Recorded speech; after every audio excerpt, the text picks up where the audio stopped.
and gameplay that really lets them get out all that nervous energy, all that pent up energy. If it's a practice that's after school and they just sat for most part 6 hours, let them play tag or team handball or anything that's going to get them moving. And I have a whole bunch of games, complete speed games, but also, I mean, to be honest with you, you can Google childhood games. Think about what you played as a kid and what's fun, because it activates their brains, gets them out of their world into yours. Now they're in your basketball practice, and they're going to be more attentive after 5, 10, 15 minutes. When you say, okay, now this is what we're going to work on, they're going to be much more attentive because they've gotten all that out.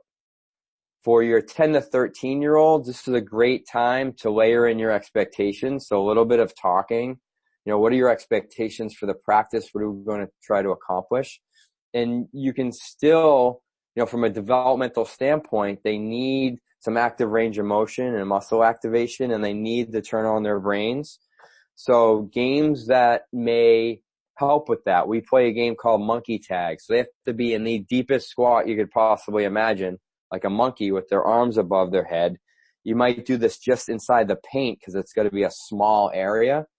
And they're playing tag. There's someone that's trying to tag someone, but they're kind of waddling in that deep, deep, deep squat. What are you really doing? Opening up their knees, hips, ankles, thoracic spine. They'll start to open up because their arms are up like this.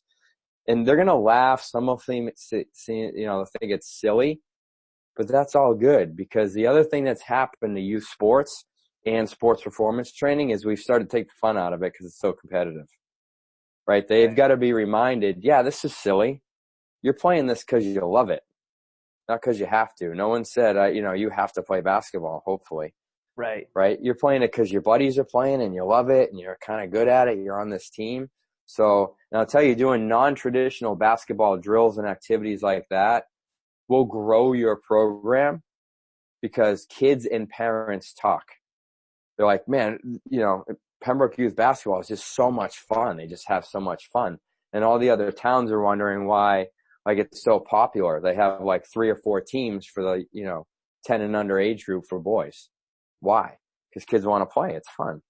Right. They're not showing up and just getting the snot drilled out of them for an hour because they have to be better basketball players at 7. Or even at 10 or 11 years old. They're not really basketball players yet. They're human beings that have a really strong interest in basketball that we want to foster. Our job, one of our major, major roles as coaches, is allow our kids to have so much fun that they want to come back and play next year. Right.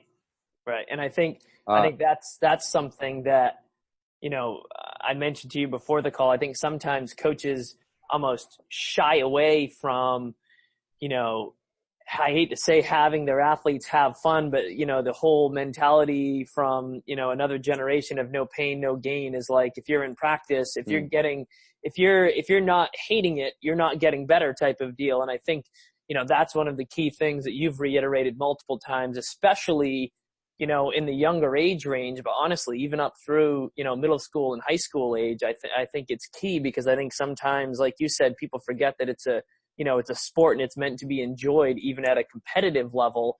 And too many times, kids stop because, again, they just simply don't enjoy playing it anymore.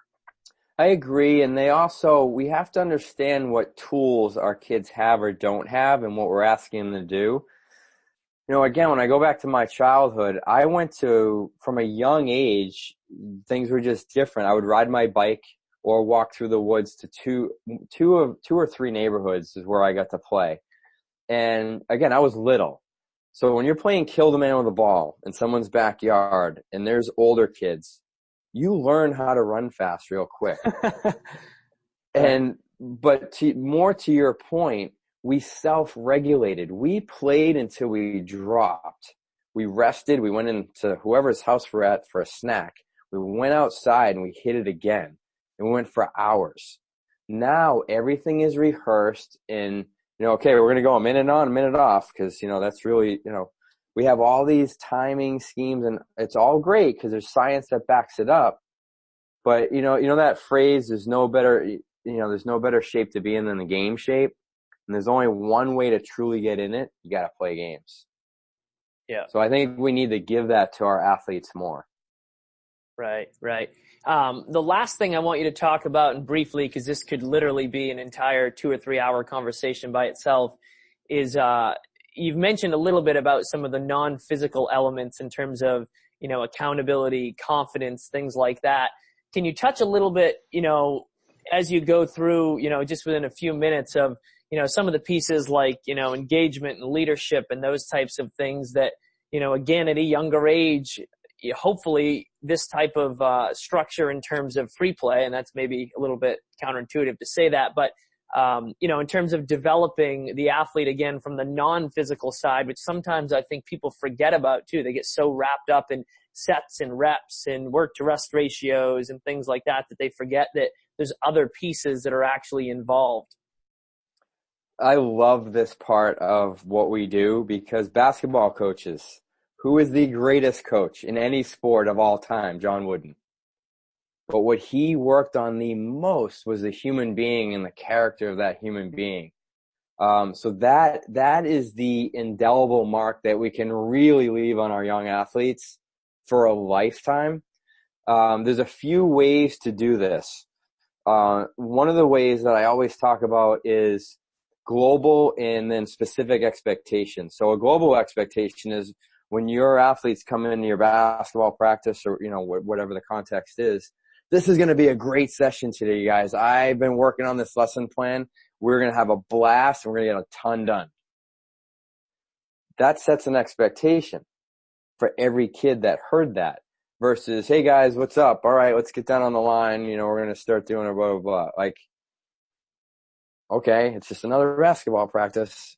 Right. So you see the difference there. The second thing is at every age group, I believe we need to set expectations before every session or practice. So all the way through our high school kids, our 18-year-olds, we use the same 4 expectations. We just deliver them a little bit in terms of how we say it. So the first one is if a coach is talking, you're listening, right? And we'll kind of talk about why with the little kids, but like with a high school kid, they should know why, The second thing is we talk about respect. In this practice here, in these 4 walls, we do not cut each other down. We're going to learn how to be each other's biggest fans. We're going to treat each other like friends, family, or teammates, however you want to look at it. So we actually encourage with rewards stuff like high fives and how we treat each other. And if a kid falls, it's really easy to cut down on them. But, we'll stop our session and say, has anyone else here ever fallen, tripped, like made a mistake? Yeah. So I know it's funny, and we're friends here, but it doesn't really help the situation. So what I'd like to see first is, are you okay? And if the kid starts laughing and be like, oh man, that was a bad one. I've done that before. But teaching them the other side of all of that, because it's just too easy to cut each other down. And that's what is learned in our society, especially on TV and reality TV. So, it's respect. 3 is have as much fun as humanly possible without your head exploding. So we say that to our little kids, and we talk about the head exploding part is, we'll say, guys, have you ever been so silly that like you just couldn't stop laughing? You couldn't focus on anything. Or you couldn't do anything. Well, we don't want to get to that point, but we want you to allow yourselves to have fun. With our older kids, we start to talk about allow yourselves to have fun. You're playing the sport because it may be your favorite sport, it's your favorite thing to do. Train like it as well. Practice like it as well. Allow yourself to have fun. The best athletes in the world, you can tell when they're on the basketball court, they don't want to be anywhere else. They're just having fun, right? The 4th is try your hardest no matter what. And sometimes we have to talk about the no matter what, right? If it seems easy, great. Master it because you might teach another kid next to you how to do it better, just by example. If you hate it, it's the worst drill in the world for you. Well, sometimes in life we have to do things we don't want to, and we've got to push through. That's character. That's integrity. That makes you a better person. Effort has its own rewards. You know, if it's your favorite activity, then yeah, then get after it. If it's not,